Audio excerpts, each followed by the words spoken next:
মানুষটার অধ্যবসায় আমি মুগ্ধ। জবে থেকে স্ক্রিপ্ট হয়েছে তবে থেকে শুরু করে রেগুলার বেসিসে অফিসে এসে বাড়িতে এসে প্রত্যেকে, শুধু অবশ্য কুণাল নয়, কুণাল, প্রাপ্ত, আমার প্রত্যেক শিল্পীরা, না এই ছবিতে প্রত্যেকে এত খেটেছে। চরিত্ররা 97 সালের কিছু কিছু রাজনৈতিক চরিত্রের সাথে তাদের মিল আছে। আপনারা বলুন তো, একজন বাঙালি রাজনীতিককে দেখেছেন যে এই সাজে সেজে কখনো?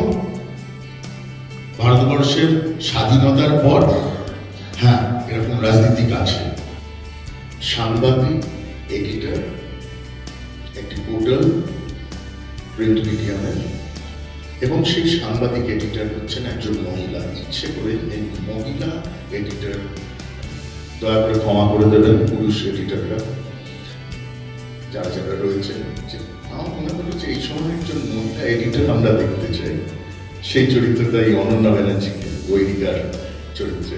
এটা একটা চ্যালেঞ্জ ছিল, এটা একটা বিশাল অপরচুনিটি, যেটা আমাকে যখন অরিন্দমদা ফোনটা করে এবং বলে যে এটা তোর চরিত্রের নাম রিয়া তামাং, তোকে হয়ে উঠতে হবে। আমি জানি না, তুই লহমা থেকে রিয়া হয়ে ওঠ।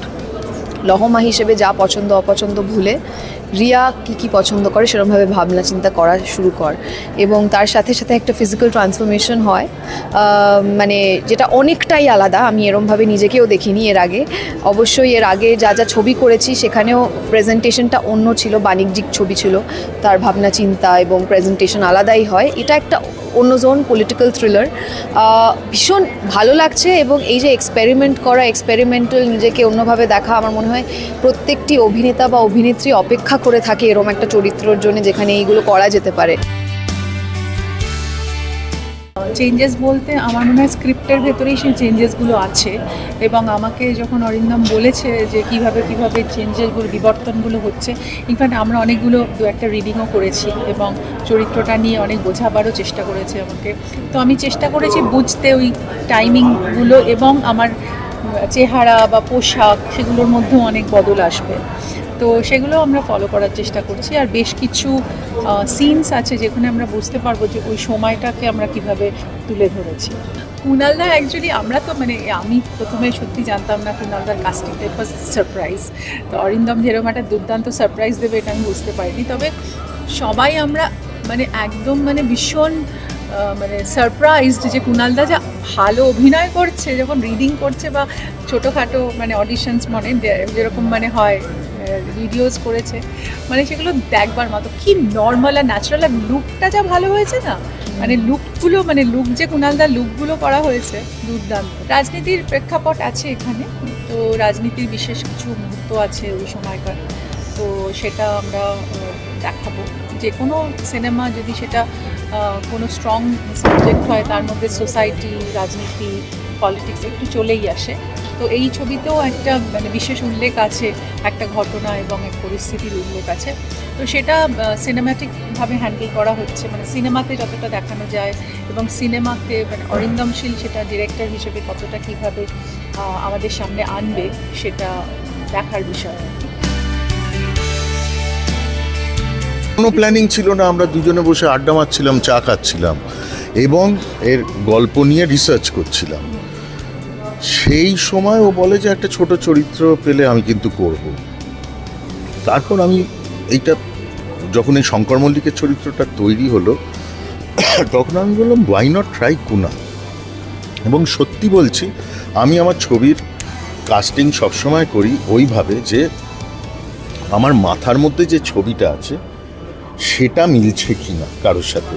এবং কুণালের সাথে যেহেতু রেগুলার দেখা সাক্ষাৎ হচ্ছিল, মনে হলো, এবং ওর সাথে ওয়ার্কশপ ইত্যাদি করার পর হি pass the test with flying colours.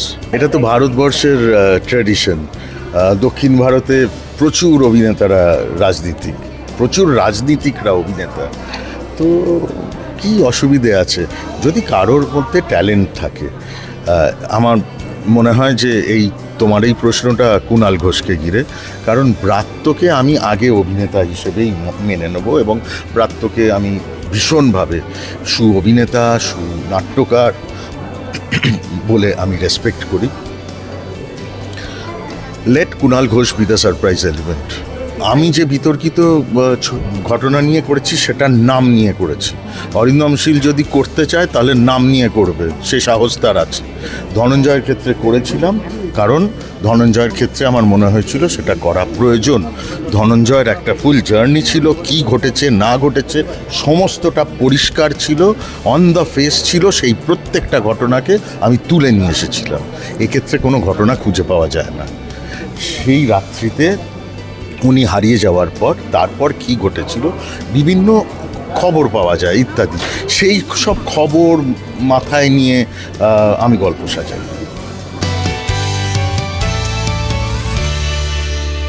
এই যে এতজন অভিনয় জগৎ থেকে এসে রাজনীতিতে এসছেন এবং ভালো পারফর্ম করছেন, আমি দেখাতে চাই এদিক থেকেও ওদিকে গিয়ে সমান পারফর্ম করা যায়, কোনো কম্পিটিশান নেই। আমি একদম নবাগত, যাতে আমার পরিচালক বলেন যে আমার কাজে তিনি সন্তুষ্ট এবং আমার যারা দর্শক তারাও যাতে খুশি হন।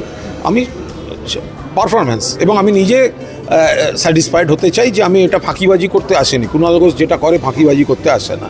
আমি একমাত্র এখন আমি প্রচুর অভিনেতার ভক্ত, আমি প্রচুর অভিনেতাকে দেখি, আমি প্রচুর অভিনেতার ছবি দেখি, নাটক দেখি, কিন্তু এখন আপাতত স্ক্রিনে প্রেস কনফারেন্স করা কুণাল ঘোষকে আমি ফলো করছি।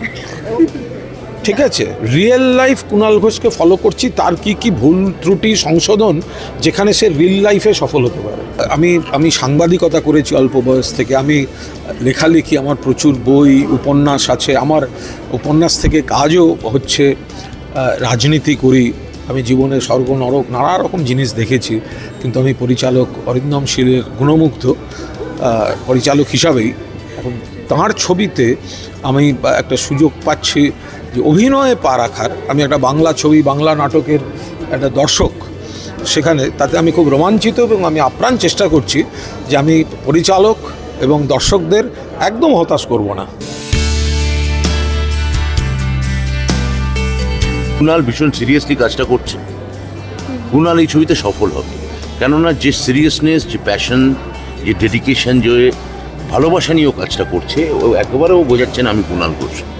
একজন নতুন অভিনেতা যার ডেবিউ হতে যাচ্ছে, হয়তো একটু বেশি বয়সে হতে যাচ্ছে, এটা ঠিক, কিন্তু যে একদম কম বয়সী একটি টিনের ছেলের মতোই ভালোবাসা নিয়ে কাজটা করছে এবং সেই কাজের মধ্যে একটা, আমার পরিচালক অরিন্দম আরও ভালো বলতে পারবে, কিন্তু একটা আনুপূর্বিক নিষ্ঠা আছে।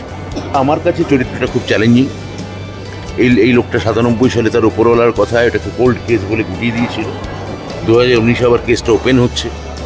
একজন হোমিসাইড রিটায়ার্ড ডিটেকটিভ সেই কেসটা নিয়ে এক্সাইটেড হচ্ছে এবং কেসটা ওপেনের ক্ষেত্রে বা যে রহস্য উন্মোচনের ক্ষেত্রে তার একটা বড় ভূমিকা থাকছে। এই যে বড় ভূমিকা থাকছে, এটাই আমার মনে হয় যে এই ছবির মানে আমার ক্যারেক্টারটার এখানেই গুরুত্বটা নিহিত আছে। আমি অরিন্দমকে ধন্যবাদ জানাবো এরকম একটা চমৎকার পার্ট আমাকে দেওয়ার জন্যে। আমি অরিন্দমকে বলবো যে দক্ষতার সঙ্গে যে একটা থ্রিলারের সিটসগুলো বুনতে বুনতে গেছে স্ক্রিপ্টে এবং যেভাবে ছবিটাকেও দেখেছে, সেটা আমার মনে হয় এটা বাংলা ছবির জন্যে খুব একটা বড় কিছু ঘটনা ঘটতে যাচ্ছে। ছবিটা তো একটা পলিটিক্যাল থ্রিলার এবং ডিরেক্টর বললেন যে এটা সত্য ঘটনার অবলম্বনে, এটা রিয়েল ওয়ার্ল্ড ইভেন্ট। সেক্ষেত্রে হয়তো পার্টিকুলার কোনো ক্যারেক্টারকে কেউ করছে না, কিন্তু আমরা বুঝে যাই কাকে কে পোর্ট্রে করছে।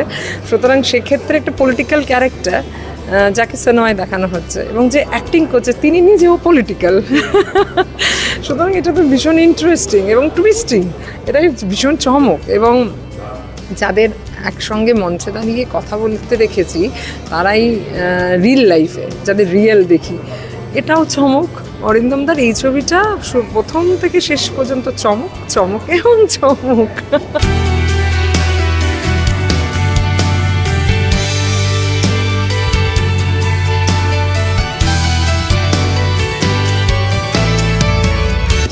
এটা তো ফর দ্য ফার্স্ট টাইম আমি একজন পলিটিশিয়ানের চরিত্র অভিনয় করছি এবং সেটা একদমই প্রথমবার। আমি বিভিন্ন চরিত্র অভিনয় করেছি বিগত এতগুলো বছর ধরে, প্রায় মোর দেন 2 decades।